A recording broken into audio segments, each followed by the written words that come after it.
নমস্কার বন্ধুরা, শুভ সকাল। রিপাস ডিমে সকলকে স্বাগতম। তোমরা সবাই কেমন আছো? আমি তোমাদের আশীর্বাদে ঠাকুরের কৃপায় ভালো আছি। তো সকালবেলায় কিন্তু এই যে বাড়িতেই দেখতেই পাচ্ছ কাজ করছি, মানে রুটি সকালের খাবারটা রান্না করতেছি।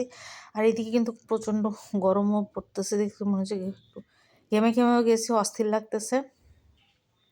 এই যে গরম কিন্তু পড়া শুরু হয়ে গেল আস্তে আস্তে। আর সকালের খাবার করে যে রুটিগুলো আমি বেলতেছি, আর দিদি যে স্নান করে এসে রুটিগুলো এখন ভেজে নিচ্ছে। তারপরে বেগুন ভাজি করব, তারপরে খেজুরের লালি আছে, এই দিয়ে খাওয়া দাওয়া হবে। আর জুনিয়ে আসছে, এসে চলে গেল। তো যাই হোক, দেখতে থাকো ভিডিওটা। এটা ছিল কিন্তু 2 দিন আগের ভিডিও। তো সব মিলেমিশে একাকার করে ভিডিওগুলো আজকে পোস্ট করব। তো দেখো, এই এখন এই যে সকালবেলা উঠে কিন্তু লেপের কভার টভার সব খুলে রাখছিলাম। এগুলো ছাদেও দেওয়া হয়েছে, একদম শুকনো রোদে রেখে কিছুক্ষণ, মানে ঘন্টা 2-3 রাখার পর তারপরে এখন ওগুলো উঠানো হচ্ছে।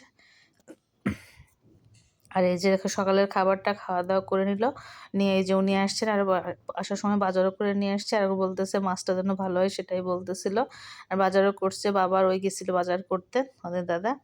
তো সেই খাচ্ছে আর ঢেকুর তুলতে তুলতে বলতেছে। আর মেয়ে এদিকে বলতেছে, ওর একটু চেহারার, মানে বাবা তোমার চেহারায় গ্লো করতেছে কেন? হেপি তো মানে ভাবই নিল যে আমার চেহারা শুধুমাত্র জল দিয়ে ধুয়ে চেহারা গ্লো করে। যাই হোক, এসব কথাই বলতেছিল। এদিকে আমার কিন্তু আজকে কিন্তু আবার বাড়িও চলে যাব। তো সেটাই তো কাকিকে বললাম একটু রান্না করার জন্য। তো কাকি একটু রান্না করতেছে, আমি একটু কেটে রাখছিলাম, সব রেডি করে রাখছি। টমেটো টক হবে, তারপরে মাছের ঝোল, ফুলকপি আলু দিয়ে। আর ওইদিকে রান্না হবে হচ্ছে আলু ভাজি আর আলুর তরকারি, মানে সিম আলুর ভাজি। তো এইদিকে আমি একটু মশলা করে দিচ্ছি। বাড়িতে আসলে যাওয়া হয় আর কি, সবাই সুন্দর মতো এরকমভাবে। তারপরে খাওয়া দাওয়া করে একবারে যে চলে আসলাম বাড়িতে এসে এখনও চেঞ্জ করা হয় নাই। একবেলার জন্য গিয়ে 2 দিন থেকে চলে আসলাম বাড়িতে, এরকমই হয়। একটু যাব, যে চলে আসলো। আসার সময় কিন্তু শাশুড়িকে আসছে। তো আর দেখো চুলের কি অবস্থা, ভাবছিলাম বাড়িতেই শ্যাম্পু করবো, কিন্তু হয় না, এদিকে পূজাও করা হয় নাই। তারপরে আসলাম, এসে গোপালক সঙ্গে করে নিয়ে গেছিলাম, আবার নিয়ে আসা হইলো। তো মেয়ে রাত্রের পূজাটা করলো, এদিকে আমি স্নান টান করে নিয়ে তারপরে ভাত রান্না করলাম। সেদ্ধ ভাত রান্না করেছি, টমেটো আলু সেদ্ধ। তখন দাদা মাখলো, আর তরকারি ছিল, এটাই দিয়ে খাওয়া দাওয়া করে এই যে দেখো আমরা এখন শুয়ে পড়বো। কারণ সারাদিন বাড়িতেও অনেক মানে কাজ টাজ হয়েছে, আর শরীরটাও ভালো লাগতেছিল না, তাড়াতাড়ি ঘুমায় পড়বো। তো সকালবেলা থেকে ভিডিওটা আবার শুরু করব। তো দেখতে থাকো। এখন আর কি আমরা ঘুমানোর প্রস্তুতি। এদিকে শাশুড়ি শুয়ে পড়ছে, মেয়েও শুয়ে পড়ছে। আজকে আর তেমন পড়ে নাই, ও ক্লান্ত লাগতেছিল, শুয়ে পড়বে, কালকে থেকে পড়বে। তো যাই হোক, এটা পরের দিন সকালবেলা। শুভ সকাল বন্ধুরা। সকালবেলার দিকে পূজা টুজা কমপ্লিট করে নিয়ে, সকালে বাসি কাজ টাজ কমপ্লিট করে পূজা করে চলে আসছে একদম রান্না করার জন্য। তো সকালে রান্নায় করব হচ্ছে রুটি। দুধ দিয়ে, দুধ ছিল ফ্রিজে, 2 দিন নেওয়া হয়েছে, মানে ছিলাম না, কাকিরে নিয়ে রাখছে, সে দুধ দিয়ে একটু সুজি করব। আর মেয়ে আর দাদার জন্য ডিম সেদ্ধ হচ্ছে, আর আলু ভাজিও করবো। এটা খাওয়া দাওয়া আজকে কিন্তু হচ্ছে ভোগে যাব, একটা হচ্ছে 64 মন্দির ভোগ আছে, তো সেখানেই যাব। সে কারণে সকালে খাবারটা করে নিয়ে তাড়াতাড়ি শাশুড়ি আমি চলে যাব। আর তোমাদের দাদা পরে যাবে, মেয়ে যেতে পারবে না, কারণ ওর পরীক্ষা আছে, প্রাইভেটও আছে, ও আর যেতে পারবে না। তো দেখো, এদিকে আমি সুজিটা সুন্দর করে ভেজে নিচ্ছি আগে, তারপরে দুধটা দিয়ে দিব। তো আর তারপর একটু জলও দিব, কারণ দুধটা একটু কম হয়ে মানে অল্প হয়ে গেল। 1/2 কেজি দুধ ছিল, কিন্তু তাতে তো আর সম্পূর্ণ হবে না। তো একটু সামান্য পরিমাণ একটু জলও দেব। আর এদিকে দেখো, ভিডিওটা করতেছে কিন্তু তোমাদের দাদা, ওই ভিডিও করতেছে। আমি আর কিছু করি না, এবং ভিডিওটা এডিটও করা হয় নাই। এভাবে যেভাবে যা দিয়েছে সেভাবে, কারণ এমনিতে আমার ভিডিও পোস্ট করতে অনেকটা দেরি হয়ে যাচ্ছে। কাজের তো শেষই থাকে না, একটার পর একটা হতেই থাকে। তো বাড়িতে অনেক কাজ ছিল, ভিডিওটা টাইম মতো দিতে পারতেছি না। জানি না যে কবে যে ভিডিওটা টাইম মতো দিতে পারবো, একটা সময় ঠিক মতো হয় না। এদিকে পূজা করেছি, তো সেটা একটু তোমাদেরকে দেখিয়ে দিচ্ছে তোমাদের দাদাই। আর ঠাকুরটা একটু পর্দা লাগিয়ে দিয়েছি, একটু পর্দা একটু মানে ফাঁকা করে দিয়ে দিচ্ছি, একটু দেখিয়ে দিচ্ছি। দেখো, পূজা কমপ্লিট। গোপালের যে নতুন ড্রেস নিয়ে আসা হয়েছে, শীতের একটা পোশাক, ওর মানে দাদু, মানে মায়ের ওখান থেকে গেছিলাম, মা দিয়েছে। তো সেটাই দূর থেকে অবশ্য দেখানো যাচ্ছে না। আর এদিকে দেখো, আমার কিন্তু সুজিটা এদিকে কমপ্লিট। আর ঘিটা একটু পরেই সামান্য একটু ঘি দিলাম, এটা কিন্তু সুন্দর একটা ফ্লেভার আসে। এই কারণেই আবার একটু লাস্টের দিকে একটু ঘি দিয়ে এখন করে অল্পতেই নাড়াচাড়া করে তারপরে নামিয়ে ফেলবো। তারপরে করতে হবে হচ্ছে আলু ভাজি। তো আগে সুজিটা না করলে পরে আবার তেলতেলে হয়ে থাকবে। সেই কারণে সুজিটা কমপ্লিট করার পরে তারপরে আর কি আলু ভাজি করব। রুটিও করতে হবে, এদিকে অনেকটাই বাজে, যেহেতু গুরু বাবা যেতে বলছিল অনেক সকাল সকাল। সেটা আমার সকাল সকাল তো কোনো সময় হয় না, যখনই বলে সে 12টার পর ছাড়া তো আমি যেতেই পারি না। এদিকে দেখো আমার আলু ভাজিও কিন্তু হওয়ার পথে, আর এদিকে রুটিও হচ্ছে, মানে দুই পাশে দুটা দিয়ে দিয়েছি। আর ওই পাশে কিন্তু শাশুড়ি মায়ে হচ্ছে করে দিচ্ছে, এই যে রুটি বেলে দিচ্ছে। আমি কাই করে দিয়েছিলাম, তো ওখানে থেকে উনি বেলে দিচ্ছে, আর এই পাশে আমার ভাজা হয়ে যাচ্ছে। তাহলে কাজটা তাড়াতাড়ি হয়ে যাবে এবং খাওয়া দাওয়া করে আমরা বের হয়ে যাব। এদিকে অলরেডি ২ বার গুরু বাবা ফোনও দিয়ে মানে কল মেসেজও করেছে। তো দেখো এই হচ্ছে আমাদের সকালের খাবার ছিল সুজি। আর দেখো কেকের মতো করেও নিয়েছি রুটি আর আলু ভাজি। তো আমরা খেতে বসলাম, সবাই মিলে এখানে খেতে বসছি। তো এই যে দেখো গরম, গরম রুটি, সুজি, আলু ভাজি খেতে খুবই ভালো লাগে। আর মেয়ে তো সুজি খায় না, ওর জন্য শুধু আলু ভাজি। এই যে দেখো শাশুড়িও বসে পড়ছে, তোমার দাদা এখনো আসেনি। ওই যে ওর খাবারটা রেডি করা থাকলো। তো যাই হোক খাওয়া দাওয়া শেষ করে আমরা আর দেরি করি না, একদম রেডি হয়ে বের হয়ে গেলাম। গিয়ে দেখি কেমন যেন ঘোলা, ঘোলা লাগতেছে। আমার ফোনে কি যেন একটা দেখো মনে হচ্ছে সমস্যা হচ্ছে, সবসময় একটু ঘোলা, ঘোলা লাগে, একটু ভিডিও করে শান্তি পাই না। এতবার চেষ্টা করি, তারপরে যাই হোক এখানে আসছি, এসে কিন্তু ভোগ অলরেডি ভোগের আরতি গান হচ্ছিল। তারপরে আরতি শুরু হয়ে গেল। তো বাবা আরতি করতেছে, তোমরা একটু দেখো, আমিও একটু দেখি।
তো 64 মুহূর্তের ভোগ তো তোমার বাবা আর কি আরতি করতেছিল।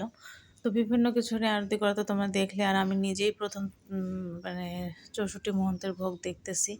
বাবা এর আগেও বলেছিল কিন্তু সেবার যাওয়া হয় না, যাই হোক বিভিন্ন কারণে। তো আজকে আসলাম, আমার তো ভীষণ ভালো লাগলো। তো তোমাদের কেমন লাগলো অবশ্যই একটু কমেন্ট করে জানিও। আমি নিজে দেখলাম পুরোটা, তোমাদেরকেও দেখিয়ে দিলাম। আসলে একটু আমি এডিট করি নাই, কারণ যেভাবে যা ভিডিও করছি সেটাই তোমাদেরকে দেখিয়ে দিচ্ছি, কারণ এই বিষয়গুলো অনেকটা বিষয় থাকে, সেগুলো এডিট করার কিছু থাকে না, সেই কারণেই আর কি তোমাদেরকে একটু দেখানোর জন্য ভিডিওটা করলাম। আমার তো ভীষণ ভালো লাগলো, একদম মনটা একটা প্রশান্তিতে ভরে যায়। মানে পূর্বজন্মের স্বীকৃতি না থাকলে এরকম একটা সুন্দর দৃশ্যগুলো উপভোগ করা যায় না, দেখাও যায় না। তা আমি এত বছরেও অনেক শুধুমাত্র শুনেই আসছি আর ফোনেই দেখে আসছি যে 64 মন্ত্রের ভোগ, কিন্তু আসলে কখনো দেখার সৌভাগ্য হয় নাই কাছ থেকে। তো আমি কাছ থেকে পুরোটা দেখলাম, আমার ভীষণ ভালো লাগলো। আর যেহেতু উম যেহেতু আমাদের শ্রদ্ধেয় পরম গুরুদেবই করতেছে, সে কারণে আরও একটু সব মিলে একটু আরও বেশিই ভালো লাগলো। তো আর প্রতিটা 64 মহন্তেই উনি আমাকে আসলে বলে, আমারই যাওয়ার সময় মানে মানে সবসময় হয়ে ওঠে না। আসলে ভগবানের কৃপা ছাড়া তো সম্ভব না। উনি যখনই কৃপা করবেন তখনই তো যাওয়া সম্ভব হবে। যাই হোক, লাস্ট পর্যন্ত আসলাম, আমার তো ভীষণ ভালো লাগলো। এখন আসলে ফুলের আরও মানে সজ্জা হচ্ছে। তারপরে উনি রাধা গোবিন্দকে আর কি বিশ্রামে রাখবেন। তো এটাই হচ্ছে ব্যাপার। তারপরে সবাই প্রসাদ সকলকে প্রসাদ বিতরণ করা হবে এবং প্রসাদ পাবে। আর ৬৪ মানে ভোগ শুনলে তো সবারই একটা মনের মধ্যে একটা এমনিই ভালো লাগে যে প্রসাদ পাবো, এরকম একটা ইচ্ছা তো থাকেই। তো যাই হোক, সম্পূর্ণ কিছুই তোমরা দেখলে। আর কেউ কিছু কিছু এই যে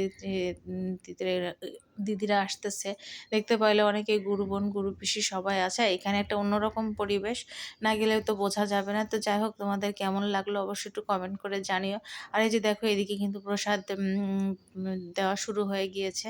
মানে এটা হচ্ছে বাড়ির ভেতরে, আর ওটা হচ্ছে বাড়ির উঠান ছিল।